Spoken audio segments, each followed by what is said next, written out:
Орийн мэндийн үзэгчдээ MBC NEWS Мэдээллийн хөтөлбөрийн бүрэн баригын дугаар эхэлж байна. Мэдээллийн төвчөнд анхаарлаа хандуулно.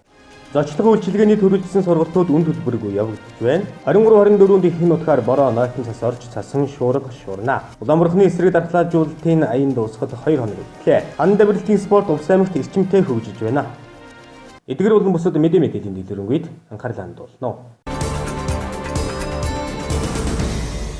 Эхний мэдээг танилцуулъя. Байгаль орчин аялал жуулчлалын яамнаас санаачилсан зочлогын үйлчилгээний төрөлжсөн сургалтууд манай аймагт эхэллээ. Сургалтад хамрагдсан иргэдийн хувьд мэргэжсэн чиглэлийн дагуу сертификаттай төгсөх юм байна. Байгаль орчин аялал жуулчлалын яамнаас аялал жуулчлалын удирдал эхэлж байгаатай холбогдуулан анхудаа зочлогын үйлчилгээний төрөлжсөн 10-аас 12 сургалтын хөтөлбөрийг боловсруулж зөөгч, бартендер, бариста, өрөөний болон гэрийн үйлчлэгч, тогоож, жолооч, ачаа зөөгч, хаалгач гэсэн 9 мэргэжлэр орон нутгийн иргэдэд мэргэжил олгох болон мэргэжшүүлэх сургалтыг Улаанбаатар хот 21 аймагт зохион байгуулж байна. Тус сургалт өнөөдрөөс Увс аймагт чиглэлээр 14 газар зэрэг явагдаж байна. Монгол улс жилд 1 сая жуулчин хүлээн авах зорилтыг дэвшүүлсэн байдаг. Үүний дагуу салбар яам боловсруулан ажиллаж байгаа юм а. Увс аймгийн хувьд аялал жуулчлалыг эдийн засгийн тэргүүлэх салбаруудын нэгээр тодорхойлж байна. Үүнийгээ дагаад сүүлийн жилүүдэд манай аймгийг зорих дотоодын болон гадаадын жуулчдын тоо нэмэгдэж байгаа. Аялал жуулчлалыг хөгжүүлэх, жуулчдын тоог нэмэгдүүлэхийн тулд эхлээд дэд үтц бүтээн байгуулалтыг хийх шаардлагатай ч үйлчлэгийг сайжруулах, ажиллах хүчнийг чадваржуулах нь зүйтэй юм а. Энэ ч утгаараа энэхүү сургалт хийх нь ач холбогдолтой юм а. Баруун аймагт одоо яг 10 багш маань дор хаяжаагийн мэргэжлээрээ 5-аас 20 жилийн ажлын туршлагатай багш нар ирээд өнөөдөр салбарын ясаа сургалтууд өглөөний 10 цагаас эхлээд одоо явагдаж байна. Одоогоор нэг өдрийн цааны цагаар нэг завсарлаад өдөр болгон 5 хоногийн турш сургалтууд явагдана. Онлайн мэдлэг олгогдно. Мөн дээрэс нь яг ажлын байран дээр практик сургалтууд бас гардаж үзүүлээд ажилуулад хийгдээд явуулна гэсэн. Яамнаас албан ёсоос гэрчлэгээжүүлж сертификатыг олгоно гэсэн. Өдөртөх ажилтны сургалтанд бол ерөнхийдөө маш олон хүн хамрагдаж байна. Хуваарь бизнес эрхлэгчнэр болон бизнес эрхлэх гэж байгаа. Мөн энэ салбарт гэр бааз зочид буудлуудыг төлөөлж ирсэн хүмүүс бас байна. Менежер болон түүнээс дээш албан тушаалтны хүмүүс. Одоогоор бол ерөнхийдөө 46 орчим хүн байна. 50 хүн бүртгүүлснээс 46 хүн эрсдэлтэй байна гэсэн үг. Сургалтад хамрагдсан иргэдийн хувьд мэргэжсэн чиглэлийн дагуу сертификаттай төгсөх өгөөд орон нутгийн аялал жуулчлалын чиглэлээр үйл ажиллагаа явуулж буй амралт жуулчны бааз тур оператор компаниудад ажиллах боломжтой болж шаардлагатай хүний нөөцийн жагсаалтад бүртгэгдэх юм байна. Дараагийн мэдээ. Аймгийн ус цагур орчны шинжилгээний газраас энэ сарын 23-наас 27 хүртэлх цагаарын урьдчилсан мэдээллийг танилцууллаа. Хугацааны эхэн болон сүүлээр дулаарч уулархаг нутгаар шөнөдөө 1-ээс 6 хэм өдөртөө 16-аас 21 хэм хугацааны дунд үеэс ихэнх нутгаар сэрүүсч уулархаг нутгаар шөнөдөө 2-оос 7 хэм хүйтэн өдөртөө 3-аас 13 хэм бусад нутгаар шөнөдөө 3 хэм хүйтнээс 2 хэм дулаан өдөртөө 11-ээс 16 хэм дулаан байх нэ. 22-27-нд зарим газраар 23-24-нд ихэнх нутгаар бороо нойтон цас орж цасан шуурга шуурна. Сайлх 24-нд зарим газраар 24-нд ихэнх нутгаар секундэд 16-аас 18 м хүртэл ширүүлж шорон болон цасан шуурга шуурхыг онцгойлон анхаарууллаа. Уулархаг нутгаар шөнөдөө 2-оос 7 хэм өдөртөө 12-оос 17 хэм бусад нутгаар шөнөдөө 5-аас 10 хэм өдөртөө 14-өөс 19 хэм дулаан байна. 24-өөс ихэнх нутгаар сэрүүсэх төлөвтэй байгааг аймгийн ус цагур орчны шинжилгээний газраас мэдээллээ. За өнөө өглөөний байдлаар нийт нутгаараа уулархаг нутгаар шөнөдөө 5-аас 10 хэмээн дулаан, өдөртөө 21-ээс 26 хэмээн дулаан байгаа бол бусад нутгаараа шөнөдөө 9-ээс 15, өдөртөө 23-аас 28 хэмээн дулаан анж байгаа юм байна. За цаашлаад нийт нутгаараа 23-наас 24-нд ихэнх нутгаараа уулархаг нутгаараа нойтонцоос бусад нутгаараа бороо 27-нд зарим газраар хурд тундас орох төлөвтэй байна. Салхины хувьд гэх юм бол 22-наас 23-нд өнгөрсөн 22-наас 23-нд ихэнх нутгаараа нэг 10-аас 17 хэмээн 10-аас 17 м/сек хүрч ширүүссэн бол 27 болон 23-наас 24-ний өдрүүдэд зарим газраараа бас 14-өөс 16 м/сек хүрч ширүүсэх төлөвтэй байна. Харин температурын хувьд гэх юм бол 27-наас бага зэрэг сэрүүснэ. Бусад хугацаанд бол уулархаг нутгаараа шөнөдөө 2-оос 7 эмийн дулаан, өдөртөө 19-ээс 24 эмийн дулаан байх бол бусад нутгаараа шөнөдөө 3-аас 8 эмийн дулаан, өдөртөө 23-аас 28 эмийн дулаан байх төлөвтэй байна. Салхи 16-аас 18 м/сек хүрч ширүүсч цасан болон шорон шуурах мэдээлэл байгаа тул малч тариаланчид хол замд гарахаар төлөвлөсөн жолооч нар өдөр бүр цагаагаар урдчилсан мэдээллийг авч сэрэмжтэй байхыг анхааруулж байна.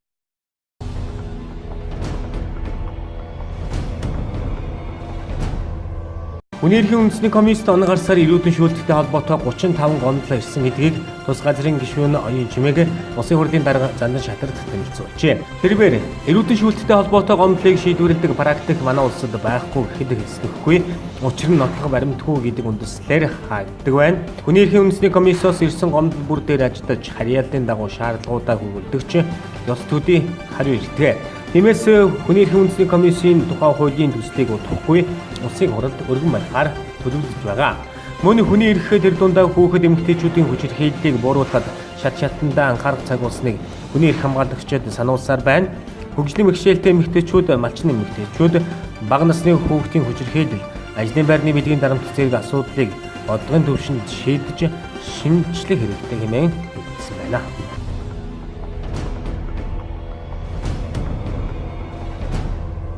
Тагнуудын ерөнхий газрын даргасан генерал Хурцыг урьдчилан харих 461-р ангид хорж байгаа.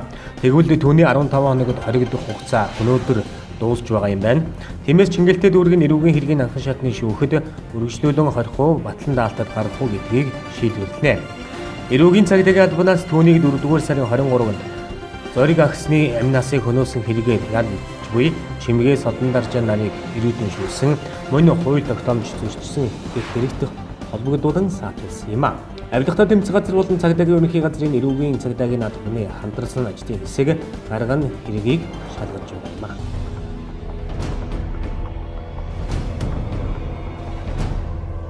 Дархлаажуулалтын 10 хоногийг Улаанбурхан өвчинд цэг 50 урайндор 5-р сарын 15-наас 25-нд зохион байгуулж байгаа. Усан хэмжээнд өнөөдрийн байдлаар 691 хүүхэд дархлаажуулалтад хамрагджээ. Энэ нь дархлаажуулалтад хамрагдах хүүхдийн 83 тооны 3% юм а. Улаанбурхан улаануудын эсрэг вакциныг сургууль болон өрхөс сумын эрүүл мэндийн төвүүдэд хийж байгаа юм. Улаанбурханы халдвар томуугаас 6 дахин өндөр цаг алдаж эмчнүүлбэл хүүхдийн болон том хүний эрүүл мэндэд эрсдэл учирдаг аюултай. Монгол улс 1974 оноос эхлэн Улаанбурханы эсрэг дархлаажуулалт хийж байгаа. Дэлхийн эрүүл мэндийн байгууллага болон халдвар төвчин судлалын үндэсний төвтэй хамтран зохион байгуулсан судалгаагаар 8-аас 20 насны иргэдийн дунд Улаанбурханы дархлалтын тогтолцоо 80 гаруй хувьтай байгаа юм а. Үүнийг халдвар авах эрсдэлтэй тооцдог байна. Монголд ийм насны 510 мянган хүн байдаг байна. Шаардлагатай вакциныг буюу 510 мянган тонн вакциныг Нэгдсэн үндэсний байгууллагын хүн амын сангаас Монголд танилцсан юм а.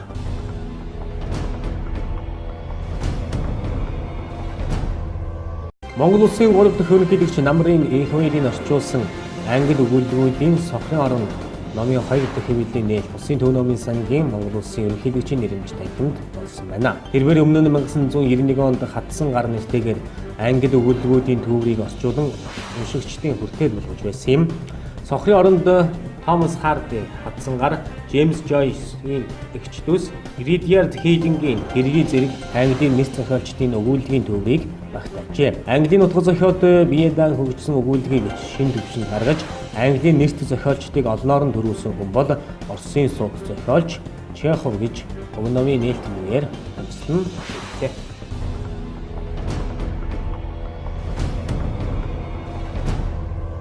Энэ жил нөөцийн мах ховор байгаа тул нийслэлчүүд нөөцийн маханд өнгөрсөн амралтын өдрүүдэд дугаарлаж зогсож 5 кг мах авсан байдаг. Ер нь энэ жил мах үнэтэйч олдоц хомс байгаа талаар холбогдох газруудаас ч мэдээлж байгаа юм.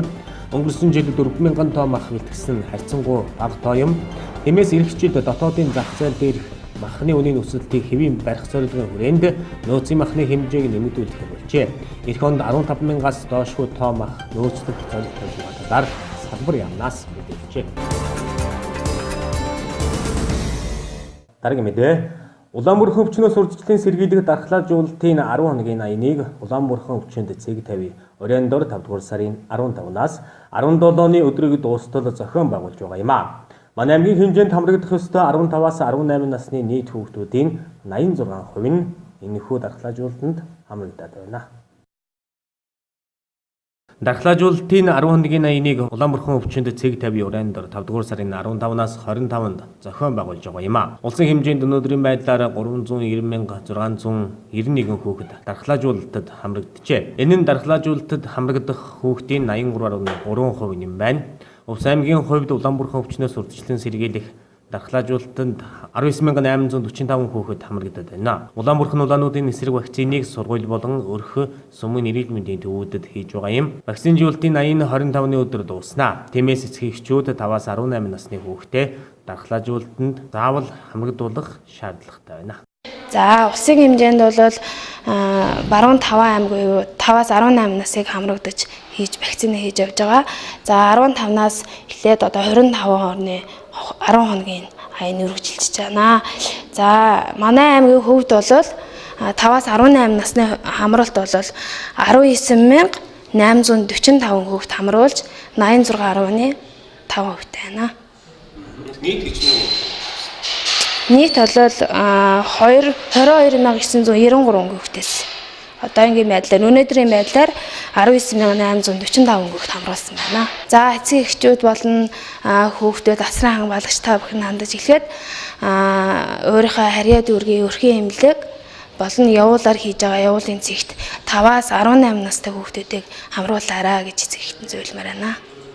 Улаанбурханы халдвар томуугаас 6 дахин өндөр байдаг байна. Цаг алдаж эмчтүүлбэл хүүхдийн болон том хүний эрүүл мэндэд эрсдэл учирдаг байна. Монгол улс 1974 оноос эхлэн Улаанбурханы эсрэг дархлаажуулалт хийж байна. Дэлхийн эрүүл мэндийн байгууллага болон халдвар төвчин судлалын үндэсний төвтэй хамтран зохион байгуулсан судалгаагаар 8-аас 20 насны иргэдийн дунд Улаанбурханы дархлалын тогтолцоо 80 гаруй хувьтай байгаа юм а. Үүнийг халдвар авах эрсдэлтэй тооцдог байна. Монголд ийм насны 510,000 хүн байгаа юм а. Шаардлагатай вакциныг буюу 510,000 тонн вакциныг нэгдсэн үндэсний байгууллагын хүн амын сангаас Монгол улсад хандивуулсан юм а. Дараагийн мэдээ. Увс аймагт 2016 онд спорт тавилтын холбоо байгуулагдсан байдаг. Холбоо байгуулагдсанаар хан давиралтын төрлийг хөгжүүлэх бодлого барьснаар 2017 онд хан давиралтын стандартын ханыг 1-р цогцлбор сургуулийг түшиглэн байгуулсан. Тэр цагаас хойш тамирчдыг бэлтгэж эхэлсэн бөгөөд спорт тавиралтын өсвөрийн баг тамирчид 2019 оны спорт тавиралтын улсын аваргаас 1 алт 1 хүрэл тусгай байрныг эзэлсэн байна. Аймгийн спорт тавиралтын холбооноос ханан тавиралтын ханта болох хүсэлтийг аймгийн иргэдийн төлөөлөгчдийн хуралд хөргүүлж дэмжигдснээр 10 орчим сая төгрөгийн төсвөөр энэхүү ханыг 1-р цогцлбор сургуулийг түшиглэн 2017 онд байгуулсан байдаг. Стандартын ханта болсон цагаас эхлэн өсвөрийн тамирчдыг бэлтгэж эхэлсэн бөгөөд маш богинохон хугацаанд улсын аварга тамирчныг бэлтгэж чадсан байна. Өнгөрсөн амралтын өдрүүдэд 5 сарын 18-наас 19-ний өдрүүдэд Улаанбаатар хотноо спорт тавиралтын улсын аварга шалруулах тэмцээнд 9 тамирчны бүрэлдэхүүнтэй яваад ирлээ. За энэхүү тэмцээнд манай тамирчид маань бүх тамирчид амарсан финал шалгарч 6 дугаар ангийн сурагч Номин Тэнгэр маань хүрэл медаль авлаа. Өсвөр насны хурдны төрөлд мөн 7 дугаар ангийн сурагч Төвшин Баяр маань хурдны төрөлд 8-аас 13 наснд улсын аварга тамирчин боллоо. 2020 оны олимпийн төрөлд орохоор болсон байгаа манай спорт тавиралттай байна. Энэхүү спортоор хүүхэд багчуудыг идэвхтэй хичээллэхийг урьж байна. Анхны улсын аваргын алтан медалийг 1-р цогцлбор сургуулийн 7 дугаар ангийн сурагч Төвшин Баяр хүртсэн байна. Одоогоор ханан давиралтын спортоор 1-р цогцлбор сургуулийн 30 орчим хүүхэд эрчимтэй хичээлдэж байна. Тус спортыг сонирхсон хүүхэд бүр хичээлдэж болох бөгөөд ирээдүйн олимпиад дэлхийн аварга тамирчин болох боломжтой юм а. Би энэ спортоор хичээллээд хагас жил гаруй болж байгаа. Би спортоос биеийн бие бэлтэр, хүч чадал, төвчээр маш их шаарддаг спорт. Тэгэд би энэ спорт улсад тэмцээнд яваад би анхны алтан медаль авсандаа маш их баяртай байна. Энэ спортод манай профессор багш надад маш их тусалж тэмцсэн. Профессор багштаа маш их баярлалаа гэж хэлмээр байна. Энэ анхны тэмцээнд ороод хүрэл медаль авсандаа маш их баяртай байгаа. Тэгээд намайг бэлдэж татгалж байсан профессор багштаа маш их баярлалаа гэж хэлье. 2018 оны 6 сараас 19 сараас эхэлж бэлдсэн. Тэгээд манай багш бид нарыг их бэлдсэн. Тэгээд улсын аваргад орохоор бол би найзтайгаа хамт багийнхаа хүнтэй хамт хүрэл медалийн төлөө өрсөлдөөд Би найзтай ялагдсан. Тэгээд тусгай үргэлжлэлтэнтэй маш их баяртай байна. Манай багийн хүмүүс бүгд пенальтсан. Тэгээ пеналт бүгдэнд ороход маш их сэтгэл хөдлөсөн, гоё байсан. Тэгээд нийт тамирчтай бүгдэнд нь амжилт хүсье гэж хэлмээр байна. Тэгээд цааш энэ спортоор хичээллээрээ энэ спортоор хичээлэх юмд маш их төсвөр хадгалтай болон цаг баримтал сурна, багаараа ажил сурна. Тэгээд нэг хүндэл сурах байгаа. 2019 оны улсын аварга шалгаруулах тэмцээнд Увс аймагаас 9 хүний бүрэлдэхүүнтэй баг тамирчид оролцсон байна. Энэхүү баг тамирчид анхны улсын аварга шалгаруулах тэмцээндээ амжилттай оролцлоо.